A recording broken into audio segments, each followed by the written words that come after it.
Hey everyone, welcome to a full timeout. Tonight we have two SIPAG originals on the program. Together they have won many championships while also capturing the 2010 Senior Division title at the Jersey Shore. Currently, Ben is an IT director and Ritzee is a senior technical account manager. We want to welcome Ben Fausto and Ritzee Slick Cruz to the program. Hey guys, what's up? Hey. Hey, Ben. How's it going? Hey, Slick. Hey, guys. What's going on? Hi, JJ. Hi, JC. Rich. How are you? JC. What's up, guys? What's up? Glad Thanks to for be joining on the us. show. Thanks for having us, man. Thank Glad you. for you guys to be on. So I kick it off. Cheers, guys. Hey. Give a glass. Cheers. Thank you for coming on. Let's have some fun. Well, you can't see that. Oh, Benny. Nice background, Ben. I like two fists in it. We need some more production value, JJ. Ben's showing us up. But I am the old guy, so I have to set an example. That's true. That's true. I want to just start by just saying, thank you guys for coming on. It's been a long time coming for us to put this thing together, and we're happy that you guys are showing your cooperation and helping us. I just want to ask the first question. Ben, can you quickly just go over what the Philippine basketball scene was like in the late 80s before SIPAG? Yeah, so I've been playing organized Philippine basketball since I was 15, maybe 14, 15. Before SIPAG, everything was pretty much outdoors. So we had tournaments, and most of the tournaments weren't exclusively open to Filipinos. There were tournaments, and these were in the parks, whether it's in Queens or Jersey or some other place in Brooklyn or the Bronx. So it was mixed, and some tournaments were also exclusively Filipino. And then I believe it was around 80 or 81 that we started forming, or not we, the elder statesmen started forming an official Filipino basketball league. And then we had one in the Lower East Side. I forgot the name of the school, but that's where, teams from, the tri-state, Queens, Jersey, Rockland, all came together. And then it was a winter league, I remember. And, that was my first taste of the, Filipino basketball league. And then it really matured a little bit more. More teams became involved. And it was a lot, it wasn't a lot of camaraderie at first. It was very, very competitive. You have teams with a mixture of, veterans and younger guys. And then you have, a team I belonged with that, I think we won one game, and we were all like, 13, 14, 15-year-olds. I think we won one game in 1981, and it's because the team didn't show up. But then we were playing, against, a lot of other established teams, and that was sort of the scene. And when a lot of other teams started to be organized or all across the tri-state, and even reached, like say the Midwest, Chicago, Detroit, things like that. And, we started to travel, and that was the start of like intercity, the PIBNA intercity. And that was prior. So all of these tournaments, it was mainly in the winter leagues in Jersey City. There was a hotbed of the tournaments in Jersey City and also in Queens. This was before your dad came through. Once your dad came through, that changed the landscape. Ritzee, did you have a similar background as well, introducing yourself to the Philippine game? Actually, sorry, go ahead, Ritzee. Oh, so yes, look. No, actually, funny thing is, I grew up here, and because of some family situations with my dad's side, we actually migrated to the Philippines. So this was in 1980. Okay. It was a big change for me, culture shock, all that. And I didn't realize how, growing up here, we used to play baseball, football. I was never really, playing too much basketball. But we moved to the Philippines. I mean, I find myself, I guess They didn't have enough growing. baseball and football there. No, they didn't know what baseball was, and they didn't know what football was soccer, which I didn't play that. But no, I found myself growing, quite quickly, and you hear it there from your elders, your uncles. Oh, you should play basketball. Oh, mag-basketball ka. So competitively, I guess, organized basketball, I started probably 14, 15 years old. I would play in, like the interleagues, intercities. We were from Taytay, so they had, junior leagues there. And, I started that way. And I went to LaSalle Green Hills. So my junior year, I tried out for varsity and I made it. So junior year, senior year, I played with the varsity team. That's when I got to know, I guess, or I got, accustomed to the organized Philippine way of playing basketball. And again, with my height, I was, playing in the interleagues for my town. I was getting, invites from other towns around Taytay. And, I just learned that way. I learned how to play. And here's a funny story. My senior year at LaSalle, our coach junior year leaves. We get Tonichi Pohante. Mm-hmm. Okay. Yep. For you guys who are not familiar with that, long story short is Tito Larry actually coached them at Latran. And this was even before, meeting Tito Larry. I would hear stories. Tonichi would just say, our coach, Tito Larry Albano, Coach Larry. And he would tell me stories about, how he made them work and, the work ethic he put in them. And again, what the future lies. I didn't know what was coming to me. So, that's really how I got my first taste of basketball and Philippine basketball. And, it was one of those things where I could have stayed there, where the path could have led me. I don't know. But my choice was actually to come here. And so right after I graduated from high school, I trained with UP at that time. Benji Paras was there, Magsanok. Wow. So they actually just won the UAAP. So they were the defending champs. I come in, I train, but, it didn't work out. I come here. And then that was 1988. So that's when I got the first taste of, I guess, SIPAG. Wow. Ben, we've had several past guests talk about the impact of your mentorship. What was that like from your point of view? That was kind of weird. So I'll give you a little background history. So, in all the teams that I've been on, prior to SIPAG, I was always the youngest person, right? I was always the youngest guy. And I guess I got a lot of training in terms of coaching. I mean, mentoring and, just being a team player and just, observing and things like that. Prior to me meeting Coach, I've been in established teams, being the lead point guard and, playing with other veterans and, winning championships, whether it's in, summer league, winter league, traveling. Then I met Coach, and then he was the coach of the New York team. We're preparing to our first winter league, and then we won that. And then he was also the coach of our intercity team going to Virginia. We won that as well.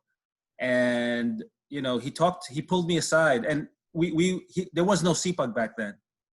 There was no SIPAG team. So he pulled me aside and he said, we're starting up something.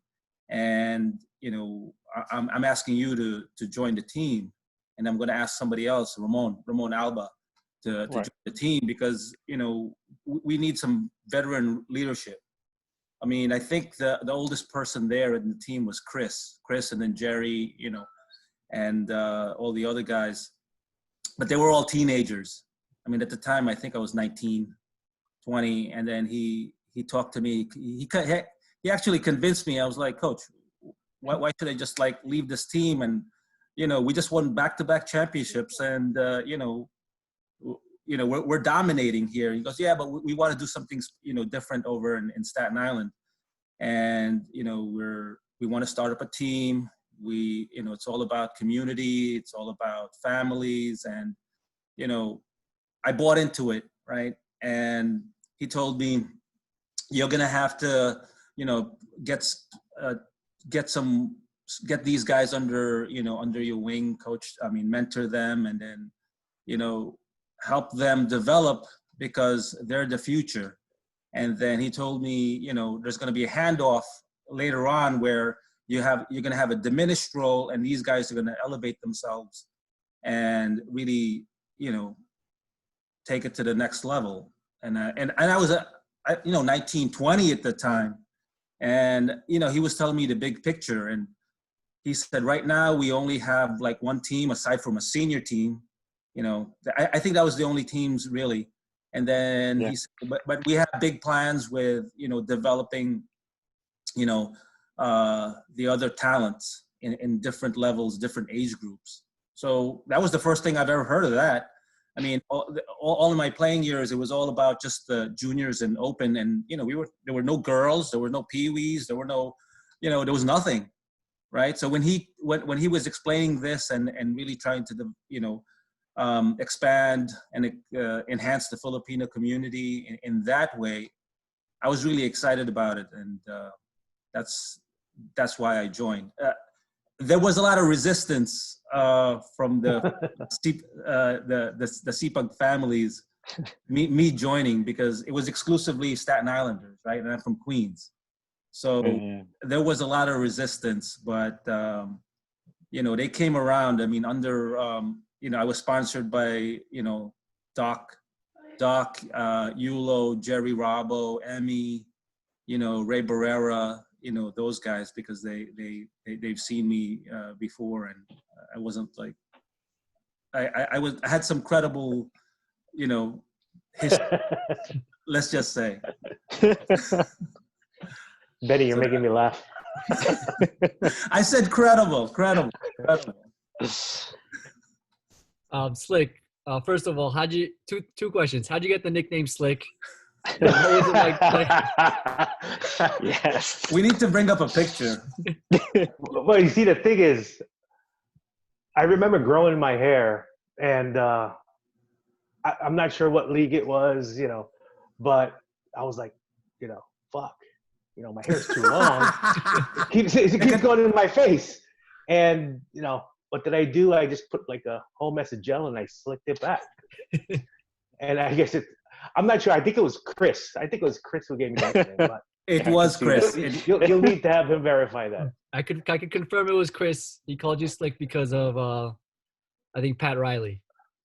Well, there you go. It was Slick, and it wasn't just the hair. It was the overall.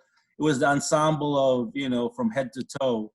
Well, it was really big with the girls. Let me just say. Well, you see, that's why big with the girls. See, that's why I think I was called Slick, not because of the hair. It was dual meaning, yeah. dual meaning. We'll have to have the wife confirm. We'll have the wife. She's gonna be like, huh? All right, Slick. So, what was it like playing with SIPAG during the dynasty era? Oh man, let me tell you. It was like, let's just say it was like a nonstop. Everybody was on like, I'm not gonna say steroids, but everybody, drank a lot of Pepsi. But no, it was. If you didn't run, right? If you didn't run with them, you're not gonna. You're not gonna get the ball. But no. All kidding aside, it was very impressive. I'm just coming from the Philippines, and playing a lot of basketball there, and I'm brought into a situation where I'm like, holy shit, these guys are good. And I remember that it was 1989, I think, in Chicago. Yeah, Chicago, where that was my first NABA. I mean, I'm meeting everybody for the first time, and I was just really, really impressed with with not only the current status of the team. I mean, we were all like, I was 18, 19, whatever I was, but like just thinking about moving forward, and like, holy shit, we're just in our primes, not even in our primes, They're just like all kids learning the game, yet. Except for me, Rich. I was the old guy. No. But the potential there, I was like, holy shit, this could be like like one of those dynasties. I mean, with the term that being thrown around now, I mean, basically that's what happened. And it was, I mean, I was, I was like, damn, this is a good team. And, I just wanted to be a part of it. It was awesome. Yeah, I'd like to comment on that if I could. Yeah, please. Yeah. So I mean, back in those days, right? So back in those days, it was pretty much very, old school traditional basketball, right? Right. You had the big man. You had all the positions, right? You had all the positions, and then you dumped it down low. That's the first option, and then you kicked it out, right? But then, and not many people play defense. I mean, you play defense, but then when coach came, like I said, he changed the landscape. The first thing, he was all about conditioning. Okay, he's about discipline and conditioning. And then he always looked at me to sort of, be an example and lead the team in that way. So, and again, I had to change my ways a little bit, right? And then I'm like the 20-something-year-old, and these guys were all like teenagers, and they could run all day. So, and I was still smoking back then, smoking cigarettes. So it's all about discipline. It's all about defense, and really we didn't have any plays. There was no plays, and it was sort of ahead of its time, because now when you see small ball, positionless motion offense, that was it. We practiced, plays like inbound, last second, we practice a lot of defensive plays, but for the most part, there weren't any set plays.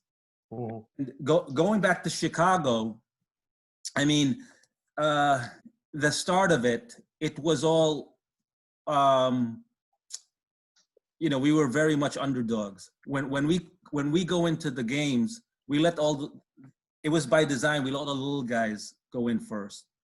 All the little guys go in first. And somebody had a boom box. Remember, Rich? It was always So at the layup line, they plug in they look for an outlet, they plug in the portable radio. I think that was Paul. Yeah,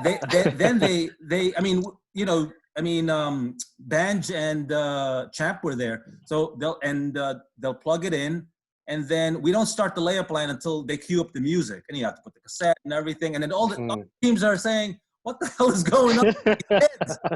Right? They're doing the layup line, and then in Chicago, I remember they get to see Ed for the first time. He's doing like Dominique, two-handed reverse. And they're seeing that, so they're stopping. They're just watching the whole thing. So they were like just like captivated with.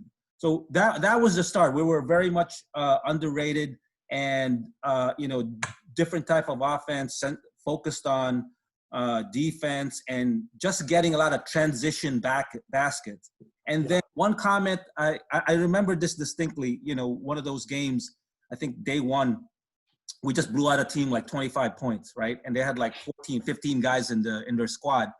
We're in the locker room getting undressed, and then they come up to us and it's like, shoot, I never played with guys like you guys. Everybody could handle the ball, everybody could shoot, everybody runs. And the only big guy we had was Rich. You know, and I think that was the formula, really centered around defense. Defense. Not I agree. Yeah. Right? Quick baskets. I mean. Yeah, because I mean, we were pressing, like sometimes, I mean, I was a 5, right? So I would sprint back. Sometimes I was the 1. The ball wouldn't even, I mean, the team never wouldn't reaches even half court. No. Yeah, I would just wait there and it would be like 10-2. It would be like 10-2 and I'm like, I'm not even sweating yet. You know? It'll be like a double-digit.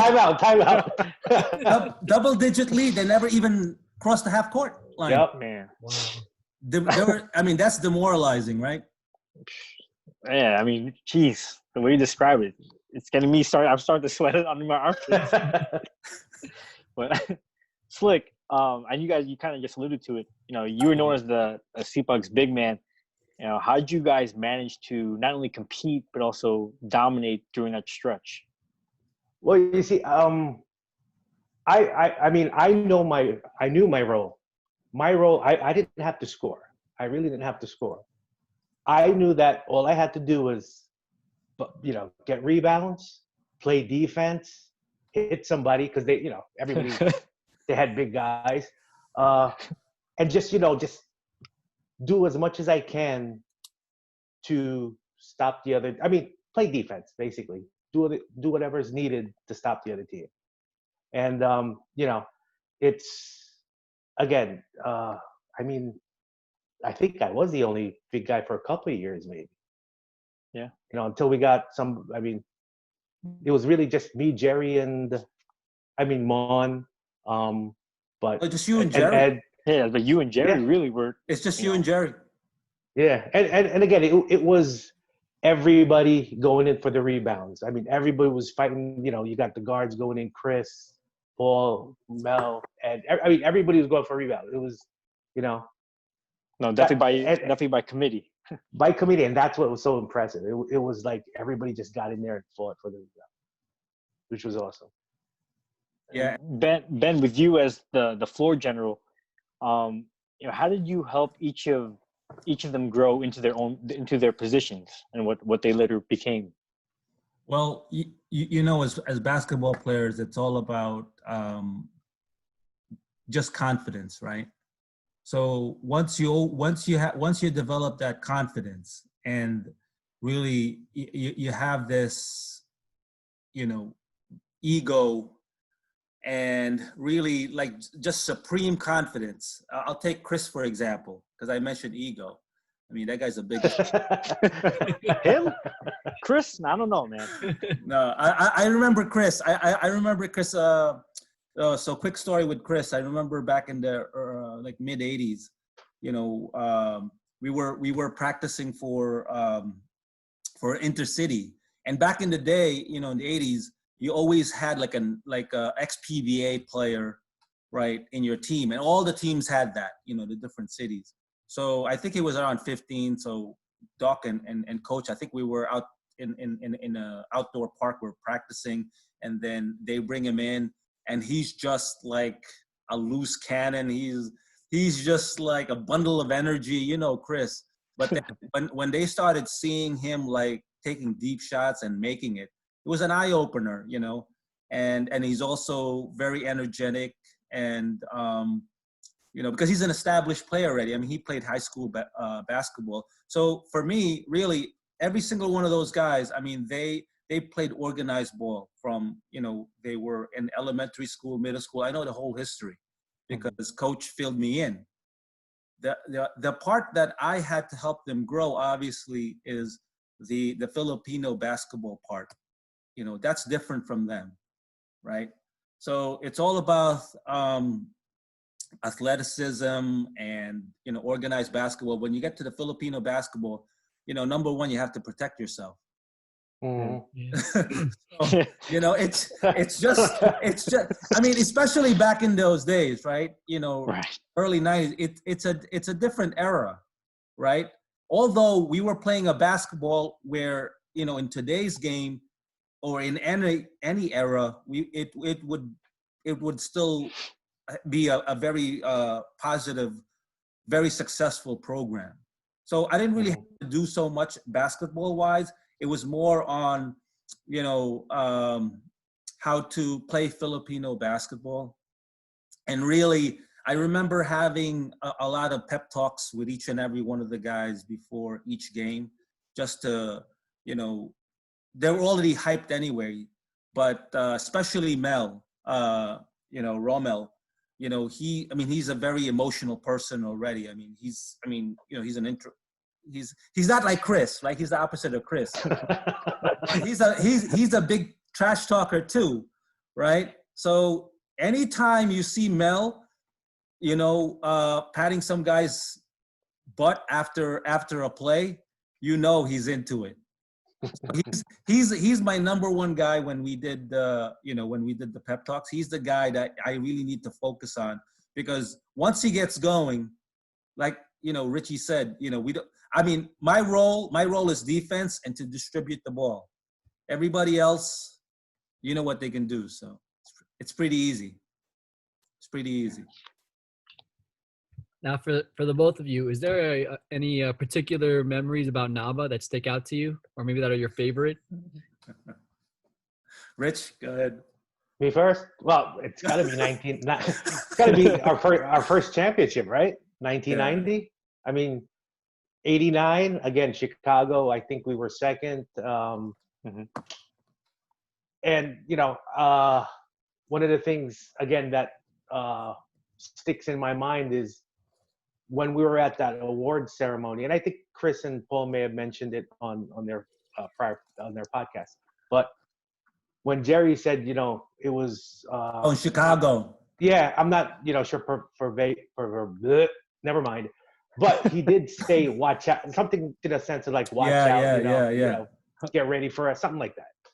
And again, 1990, I mean, it was just, you know, it was just hold on, that first one that really, I'm not going to say paved the way for what, you know, SIPAG became, but it at least for the basketball team and the program, I mean, it just took off from there. Yeah. And, you know, it ignited the flame. Yeah. And then every other, you know, subsequent year, it's just like, you know, we go in there as being favorites, right? Like you got the bullseye on your back, you got the target on your back. Yeah. And it's not like, you know, you come up, you know, out of nowhere and you surprise everybody. Now it's like, oh, here they are, here's SIPAG, you know. So that, I mean, to me, that was my most memorable. Right. Yeah, I think so. For me, I played NABA on the inaugural one in you know, '88 before SIPAG joined. It was in Detroit. So that was memorable because there was 8 guys in the van. But I remember I was playing with 2 ex-PBA players, and I was really the only guard, and we had like 2 big men, and then one guy, he wasn't really a player, but he was on the team. So, and we won everything. You know, it was Eddie Boy. You remember Eddie Boy Mendoza? And yeah, he was Rudy Garcia. He was one of them. So everybody, they were. I mean, they couldn't miss from threes. You know. So and then Nap Belarta, he was one of the centers, and then he passed away. So Nap, but and then the next one was, well, Chicago was great too, because I remember the awards night. They had an ex-PBA, you know, and coach already mentioned, you know, he's a great talent, and we lost to them in the finals. And then, you know, they were getting their trophies.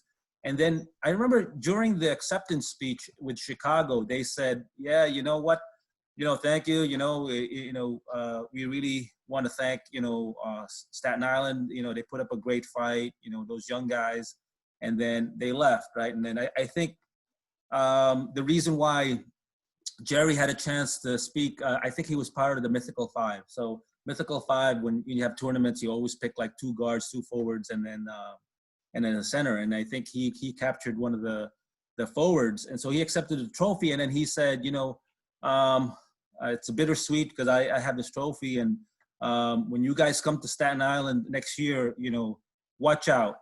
And he just said something like that, and he was kind of, you know, defiant in accepting the trophy and saying, you know, and then when they came that year, you know, in Staten Island, and I think we have a picture later, we were wearing these very tight-fitting uniforms, but I think there laid the foundation, and I say, you know, established our confidence. And once we got that going, not only NABA and, you know, every tournament we played, and my favorite tournaments really with SIPAG, well, we didn't carry the SIPAG name, but in the summer leagues, Kinilaw. Right. That was, because we always had this stigma with SIPAG saying that, you know, you guys, you know, kind of doctor up your tournament and you don't really play against competition and so. And then we were like, really? So so there's a big open tournament in Central Jersey, Kinilaw, right? And those guys were really, they patterned their team, you know, to rival us, you know, say those guys, they just copied everything. Okay, I'll just say it, right? But they couldn't beat us. We won those tournaments, like, you know, and then we were having fun doing it. And I think we did it 3 or 4 years in a row. And then we beat everybody, whoever it was, because they always said, yeah, you never played against this team, you never played against this team, but you know, it was Brooklyn Clippers. I think we had Brooklyn Clippers, the same SIPAG team, just different uniform, you know, and we all said, hey, same outcome, different uniform, same everything, you know, it doesn't matter. Yep. Oh man. It's just a wonderful, it's just incredible time. And I mean, to say that it's so incredible that when you walk in the gym, everybody's looking and sort of everybody's just, it's like Tiger Woods. You know, you're it's like everybody's just fighting for second place. I know. And when we get there, everybody knows we're there, you know. It sounds crazy, but that's the way it is for those 3-4 years. The dynasty era. Everybody's playing for second place. I mean, I'm probably gonna get, like, you know, some comments saying you just look. You backed it up, no? look up the record books. That's awesome. Speaking of photos, I got some photos here. Oh baby, here we go. Walk us through them. Oldies but goodies. Oh yeah. Yeah. Oh man. This is the Kinilaw tournament, right? Yeah. Yeah. There's Mike over there. No one's smiling. No, that's by design because I don't think we're allowed to smile. No, it was one of those. You know, everybody look at Chris there. Chris looks like a neo-Nazi looking guy. look at Carlo with his shoulder. Look, everybody. It's serious business winning, you know. Man, yeah, that's intimidating. Yeah. No, really. When you and I think you guys were young. I don't know. I know Champ and Banjo and a lot of guys got to see it, but yeah, it's a lot of fun. It's not all fun and games, but you know, it's a lot of hard work. It's a lot of challenges, but you know, it was just great times. I don't know, Rich. Yeah, no. Best times. It was the best times. Yeah, we had Mike Sala on the other night, and he showed us the whole video of the championship against Lamar. He linked us the video, so. Oh, that's another team. Yeah. Yep. That's a good team too. That they had Trauma, right? It was Trauma. Yes. That's a good team. Yeah. So, you know, that was a big team. That was a bigger team than us. Yeah. Ronnie Villalobos, the Cruz brothers. That's right. They had King. King was on. King Tixon. Yep, King Tixon. He was their power forward. Holy shit, they were big. Yeah.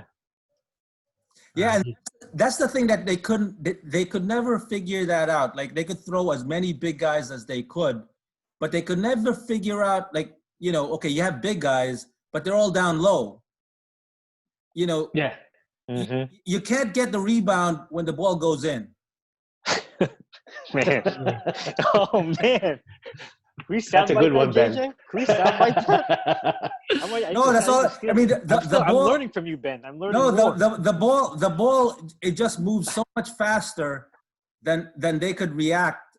And you know, when you have a presence like Jerry and Rommel, I mean, especially Rommel, when he cuts down the lane, I mean, everybody knows the move. You all know the move, right? When he goes down the baseline and he goes up. Yep, elevates. They just couldn't stop it. No. They couldn't stop it. I mean, everybody knows everybody's move already. Everybody. All right, I got one more photo. This is the. This is the classic. Those are great uniforms. I think they were size small. Very tight. Wow. This is when Richie Boy, and I call him Richie Boy. I think this is when Richie Boy introduced the underlining, like the biker shorts. Well, that's because look at my shorts; they're like up to my crotch. Look, and you Does know, that make you guys run faster? Is that less aerodynamic? There's more aerodynamic, less resistance. Is that what it was? Not if you got a wedgie. And you notice in that picture, look at Jerry. He put his pants really. He pulled it down low because it was short. Look at Jerry. Oh man. That's an awesome picture. Man, they look young. You guys look young. Yeah. I mean, even Rommel like looks so Yvonne. Yeah. And Tony McGowan, like Koi. Who's next to Rich, Koi? You guys look young. Who's next to Koi? I believe it's Toto Igasan, right? Because I see them once in this tournament, then that was it. I think. I'll tell you a story about Rommel. So I was first introduced to Rommel, like, because he's one of the youngest guys, right? So I think it was a Jerry Rabo tournament, and Ray Perez was there. Ray Perez, you know, and he shoots it from the threes, and then when he's making it, he's good. But when he's not, and then, you know, here's a young kid. I mean, I've known Rommel since the early '80s when I used to hang out there. But I knew he was a good player. But when he started playing, and he wasn't even, you know, developed in terms of his body and everything. He was still, you know, taking jump shots and 3-pointers from the top of the key and everything. But he's one of the reasons, really. He's one of the reasons. You know, I mean, the core team with Jerry and, you know, Chris alluded to it, right? And I saw Chris's interview. He said it was him, Jerry, and Rommel, and they just needed, you know, Ed to get 5. That was trash talking. That's so disrespectful. But in the beginning, it was true. But then again, when everybody had a diminished role, and then they all came up, it was a beautiful thing to watch, because that's small ball. Small ball. I mean, there's no plays, and the ball is just moving quickly. Before you knew, like 2 points, and then that was it. Man, I got one last question for you both. What would Philippine basketball be like, at least in the Northeast, without SIPAG? It'll be boring. At least at our time, yeah.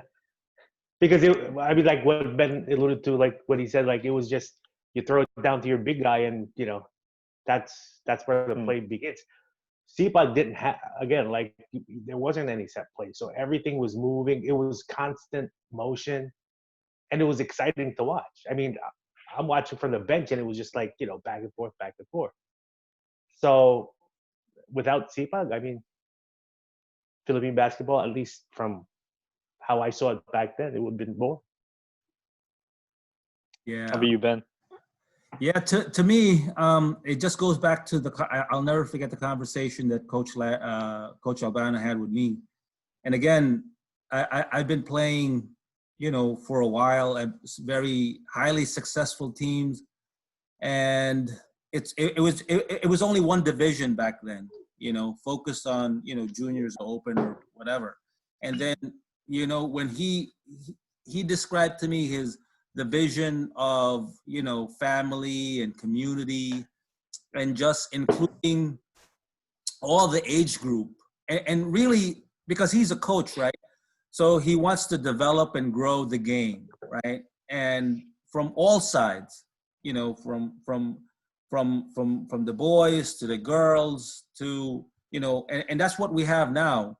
And, and I could say that SIPAG, started a lot of that, from all the different age divisions, the clinics. I remember the clinics. I got to participate in the clinics, which is very important, so it wasn't just so much as the open division, but then really cultivating and then developing and growing the game of basketball from when, a small boy to a small girl, all the way up to the different division. Mm-hmm. And you could see them rising up, from, when they're small all the way up to, you guys, JJ and JC, you've gone through the program. And to me, mm-hmm. basketball, not so much as the accomplishments, the championships, the dynasty era, but I think it's more about, when I think of SIPAG in general, it's about family and community and how it's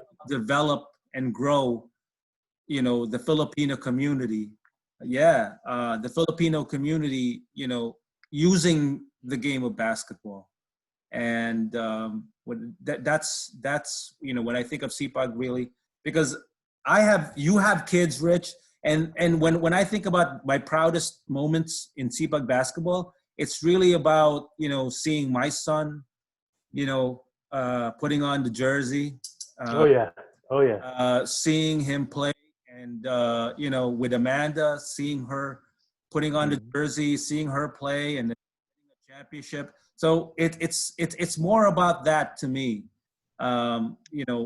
Especially, that I have kids involved with SIPAG.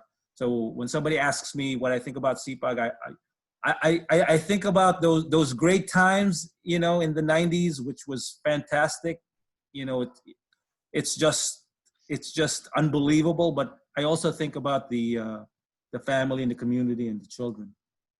I agree, Benny. Yeah, spot on. All right, before I let you guys go, I got one more question. Yeah. Can each of you share a Buddah story with us? Wait, I'll go first, Ben, because I know yours is Go. But you know what? I'm telling you, I'm not gonna say it's like a story, but it's more of like Buddah and my relationship when I was playing, and it wasn't really about like words and like he's got to give me like pep talks and stuff like that. It was funny because every time going out in the huddle, if I was starting maybe for that game, but he would just give me a pat in the back on the butt, and he would just give me a little wink, and then it would just say like, you know what to do, and that's it. And I would give him a wink back, and that was the whole thing. And he and I, again, that was it was almost like I got you, and it's. Mm-hmm. We didn't need all the, you gotta do this, do that, do that, do this, do that. It was more like we knew. Understanding. That was awesome. That was the best thing. I loved it. Yeah, all right, Betty, it's all yours. Talk about this guy. And I always joke around with him because I've known him for a long time. I've known him since I was a teenager. And even before playing SIPAG, I've known him for a long time, Gilbert and them. So I always joke around with him. I said, hey, Mike, you've come a long way from being a sidekick and a mascot. I always say that to him. And it's all just very playful because I love the guy very much. And he's underestimated, underappreciated. Because they always say that, anybody could coach those guys, right? I mean, I always heard that anybody could coach those guys. Oh, really?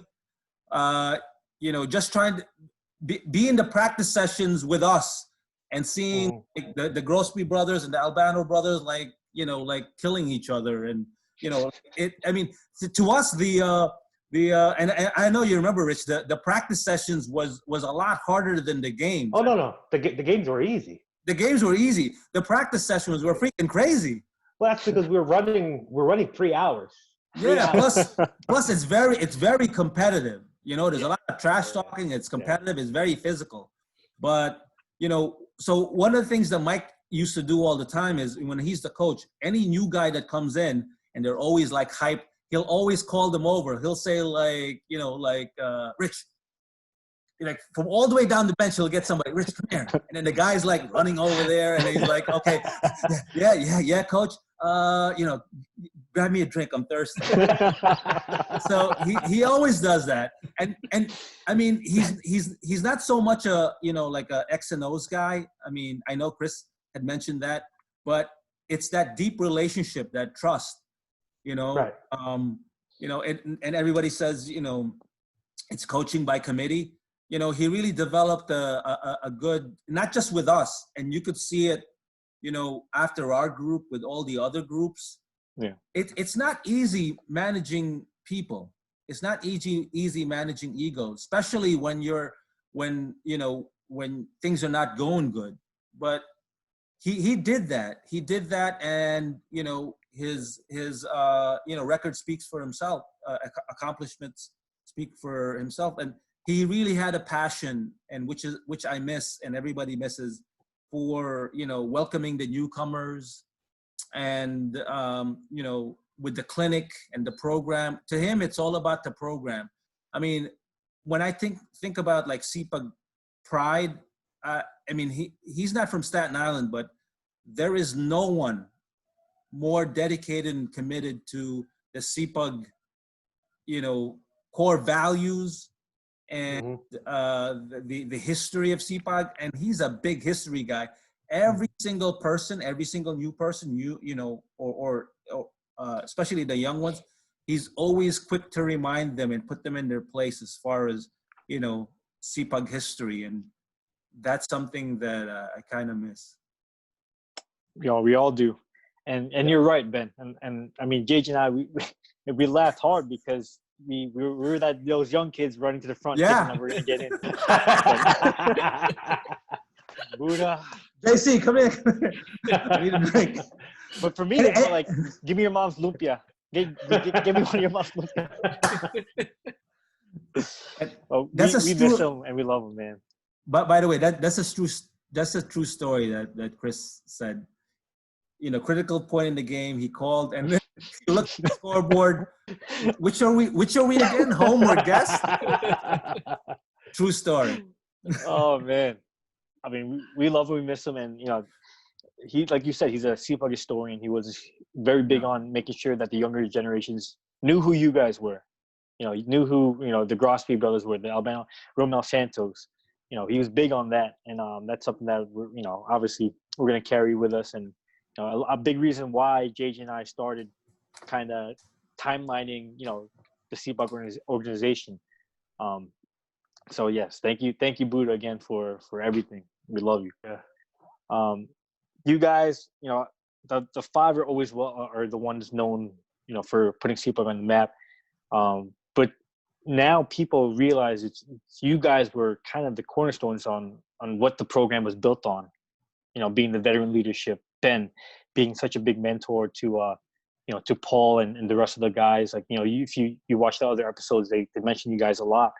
And, you know, hearing that story, I didn't really know how you guys came to SIPAG. So, you know, Ben being the first recruit by my dad and trusting in him, you know, and coming, you know, over to this day, I don't really know why, but you know, I'm grateful and appreciative. So of course, you know, and like you might not know it, but you know, when he talks and when he asked him about you guys, you know, Slick, he really appreciated, like, and you mentioned it too, like knowing your role.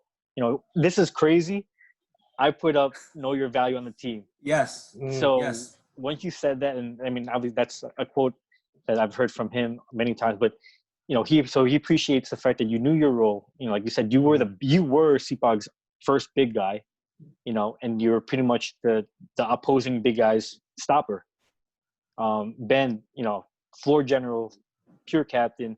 My father talks about you a lot, being that guy to really show the younger generation how to play. Like you said, how to play the Philippine basketball game. Yeah. But just seeing that you took it on the shoulders and you ran with it. That's something what your that dad I know also he did. appreciates. You know what your dad also did. I mean, your he's a crazy guy. He'll always tell me like, hey, that guy, send him a message. And I was like, why me? Carlos over there. Text messages. For the younger generation, that doesn't mean a text message or a DM. Yeah, I'm always like, okay, I know what you're talking about. So that in terms of the role, that was one of my many roles. One of my many roles was to do just that, and I did it because he told me to do it. So I did it. Which is so great. Somebody was taking a layup, and then you see him on his back. It's like, oh shit, that's Ben.